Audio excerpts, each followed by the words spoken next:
Aujourd'hui, on va parler boutons. Allez, c'est parti.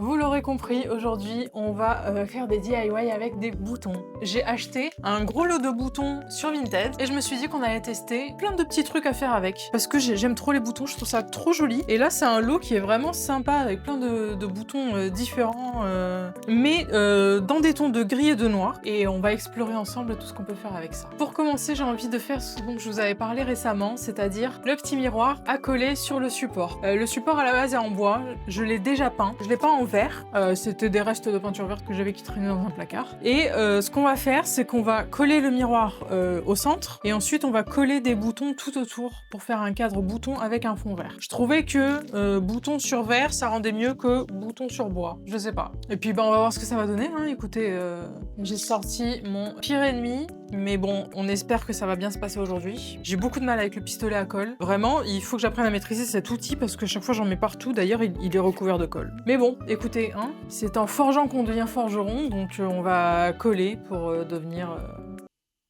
meilleur. Je présume. Bon, on va déjà déballer ces miroirs. Je me suis rendu compte, en faisant la description de la vidéo, que c'était un lot de 2 miroirs. Mais ça se voit pas qu'il y en a 2 et tellement ils sont collés ensemble. Et moi je croyais qu'il y en avait qu'un, mais en fait il y a 2 miroirs là-dedans. Donc le deuxième, je sais pas encore ce que je vais en faire, mais je vais en faire quelque chose. En tout cas aujourd'hui on utilise déjà celui-là. Et pourquoi est-ce que je n'ai pas fait la mosaïque? Parce que je vous avais dit que j'envisageais la mosaïque, c'est parce que j'ai trouvé le projet parfait pour la faire. C'était sous mes yeux depuis longtemps, je sais pas, j'ai eu une illumination un jour. Et donc... Mais il est cassé celui-là. Je viens de le casser maintenant. Je suis dégoûtée. Alors, je suis dégoûtée, mais je vous cache pas que j'avais un truc en tête avec un miroir cassé. Et que je me disais, j'espère qu'un de ces 4, en me baladant en ville, je vais trouver un miroir pété. Et je n'en ai toujours pas trouvé. Ça va être le moment d'utiliser celui-là. Abonnez-vous si vous voulez voir ce qu'on va faire avec un miroir pété. Je le garde précieusement. Je suis dégoûtée quand même. Bah écoutez, au moins celui-là n'est pas cassé. Vous saurez qu'ils sont fragiles. Bah c'est parti, on va se lancer.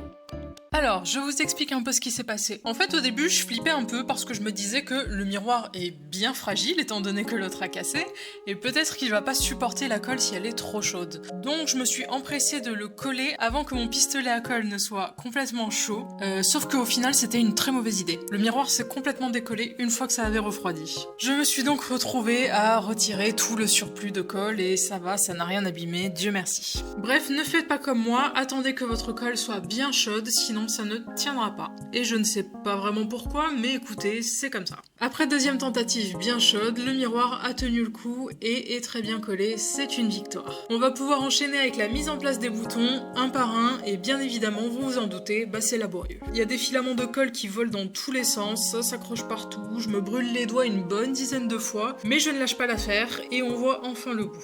Je laisse sécher, puis il est temps de retirer tous les petits bouts de colle qui dépassent et de passer un petit coup de produit vitre pour que le miroir soit tout propre. Et voilà ce que ça donne une fois terminé. Honnêtement, j'aime trop, je trouve ça trop beau. Je vais le mettre dans mon entrée. Cette idée, c'était vraiment pour habiller mon entrée parce que je suis en croisade pour habiller mes murs chez moi.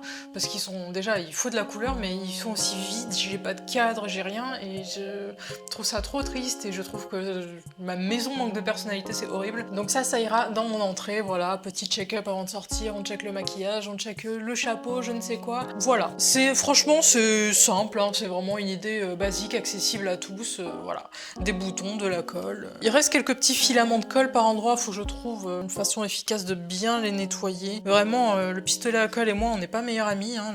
J'ai trop du mal. Je sais pas si c'est mon pistolet à colle qui est nul, et ce qui est vrai, il est nul, hein. J'ai pris un truc pas cher sur Amazon il y a longtemps, ou si c'est juste moi qui manque de skill, et puis je me brûle et je finis avec des cloques sur les doigts et je m'en mets partout, enfin c'est insupportable. Donc bref, voilà pour le miroir. On va passer maintenant au projet suivant, c'est parti. Alors pour ce projet, je me suis basée sur un truc que j'ai vu récemment sur les réseaux sociaux et qui m'a beaucoup enthousiasmée. Je sais pas si vous avez vu passer ça, mais l'influenceuse Emma Chamberlain a sorti une collection en co-création avec une marque d'ameublement, je crois, avec des pièces de déco, hein, tout simplement. Je crois qu'il y a des meubles aussi, je sais pas. Donc bref, moi je connais pas trop Emma Chamberlain, honnêtement, je connais que de nom. Je sais que c'est une influenceuse qui est assez connue, mais je sais pas trop pourquoi ni rien, je la connais pas tellement. Mais cette collection m'a parlé parlé. Vous allez très vite comprendre pourquoi elle m'a parlé, pour donc cette pièce maîtresse qui pour moi vraiment fait tout. Et je me suis demandé mais combien ça coûte ce magnifique coussin plein de boutons qui est trop beau. Il fait pas partie de la collection. Ou alors je l'ai rêvé, je vais vérifier honnêtement. Et ça m'a un peu saoulée. Voilà, elle a fait une collection avec une marque qui s'appelle West Elm. La collection est très très cool. Il y a une collection pigeons. Et je suis une fan de pigeons. Attendez-vous un jour à voir un projet autour des pigeons sur la chaîne parce que j'aime trop les pigeons. J'ai été bénévole dans une association, je m'occupais de 30 pigeons et j'adorais ça. Meanwhile. Oh. Et les pigeons sont des animaux fantastiques. Ouais, il y a des coussins, mais il n'y a pas le coussin. Le coussin que je voulais et que je trouvais incroyablement beau. Déjà, il y a ce bouton géant dans le trailer au-dessus de la cheminée. Ça, j'ai très envie de le faire en papier mâché, parce que j'ai jamais fait papier mâché. Je trouve ça trop beau. Je sais pas, la forme du bouton, moi, ça me parle de toute façon. Sauf que là, ça aurait pu rentrer dans la vidéo, mais vu que moi je veux utiliser des boutons et pas créer des boutons, c'est compliqué. Peut-être une vidéo créer des boutons, ça me parle. Donc ce qu'on va faire, c'est que j'ai très envie d'essayer de reproduire le coussin. Pas le même, hein, parce que là il est rouge avec des tons blancs et tout, mais moi je vais le faire en vert et donc avec mes boutons noirs, noir-gris. Ça c'est mon canapé qui est vert. Vous avez l'habitude du vert de toute façon maintenant. Donc avec ce canapé, j'ai ces petits coussins verts qui sont très bien mais qui sont un peu fadasses, hein, qui sont exactement de la même couleur que le canapé, un peu tristoun. Et je me dis, est-ce que je n'irais pas coudre plein de boutons un peu partout, qu'avec des grands et des petits, sachant que pour les petits, j'en ai vraiment beaucoup de gris avec des reflets un peu métallisés. Et je pense que ça peut rendre bien. J'ai un peu peur en fait que ce soit trop foncé. On va essayer. Et si vraiment je vois que ça rend pas bien, ce qu'on va faire, c'est qu'on va faire sur ce coussin vert. Parce que oui, j'ai d'autres coussins verts. Je n'ai jamais assez de verre dans cette maison.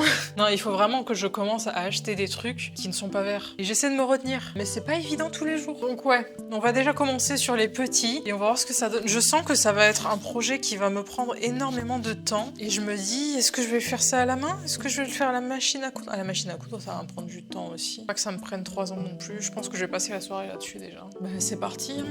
Bon, c'est beaucoup plus long que prévu. Honnêtement, je sais plus où j'en étais dans mon récit quand la dernière fois que j'ai tourné. Je crois que j'ai commencé à tourner la vidéo jeudi. Et là on est lundi et j'en suis là, actuellement.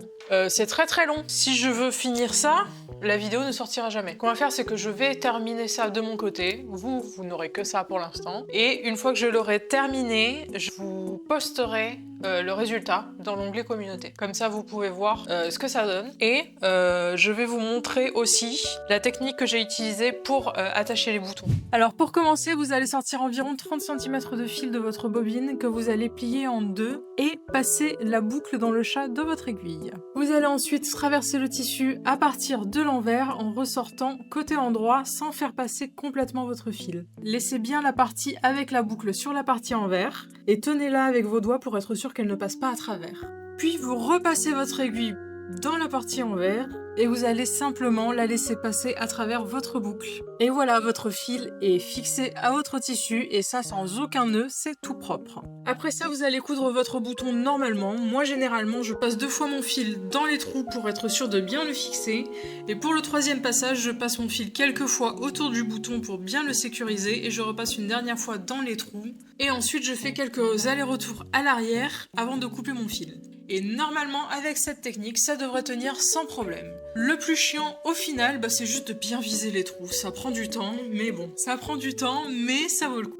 Franchement, c'est clean, hein. C'est clean, et l'arrière est clean, il n'y a pas de nœud, il n'y a rien. Donc c'est super sympa, et au moins, vous allez pouvoir le faire chez vous. C'est très long, mais je trouve ça assez satisfaisant à faire de remplir les petits trous avec des boutons de la bonne taille. Franchement, devant un film, devant une série, c'est super sympa comme activité. Donc je vais finir ça quand j'ai le temps, hein, tout simplement. Mais en tout cas, le rendu, genre là, où j'ai bien fait le remplissage déjà, je trouve que c'est trop beau. Franchement, j'aime trop, et surtout, j'aime trop au toucher. Vous l'avez remarqué, depuis tout à l'heure, j'arrive pas à la toucher. Ah, j'aime bien. Au bruit, le bruit et le toucher, ça me fait trop kiffer. kiffé. Donc ouais, trop fun, trop sympa ce projet. Et dans le même style, il y a aussi ce truc de coudre des boutons autour des cols de débardeur, de robes, de tout ce que vous voulez. C'est quelque chose que j'aime bien aussi. J'ai pas encore essayé. Bref, hein, vous pouvez coudre des boutons sur un peu tout, hein, sur vos rideaux, sur plein de choses. Et je trouve vraiment que ça amène du peps. Je trouve ça très sympa. Franchement, je suis trop fan. Par contre, ouais, heureusement que le coussin est pas trop grand parce que s'il était vraiment grand, j'en aurais pour un mois, je crois, à le faire. Et j'espère que j'aurai assez de boutons aussi. Donc voilà, désolé, hein, je ne pourrai pas finir parce que c'est vraiment très long. Franchement, c'est très sympa, ça vaut le coup. Testez-le chez vous, c'est trop cool, trop cool. Je trouve que ça en jette, hein, franchement. Non, j'aime trop. Oh là là. Bref, on va passer à l'astuce suivante. Hein.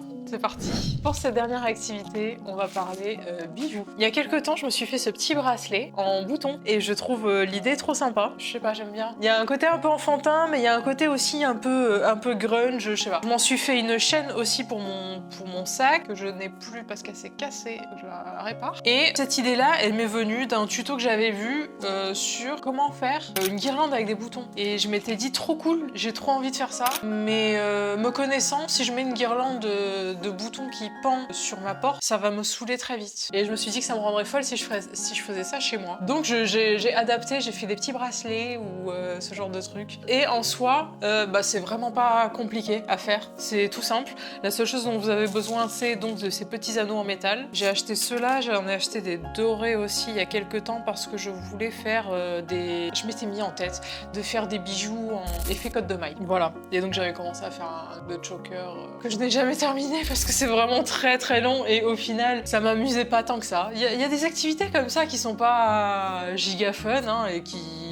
me correspondent pas et c'est ok. En fait, j'apprends à l'accepter, on peut pas tout aimer dans la vie. Je vous en ai parlé de toute façon récemment quand j'ai testé le métal à repousser. Moi, j'aime bien expérimenter, j'aime bien tester plein de choses, mais c'est vrai que des fois, ça matche pas et c'est ok, c'est pas grave. Et puis des fois, ça matche de fou et dans ce cas, je vais vous en faire 15 vidéos. C'est ok de ne pas tout aimer, c'est ok de pas accrocher sur certaines activités et c'est ok d'avoir des goûts différents des miens.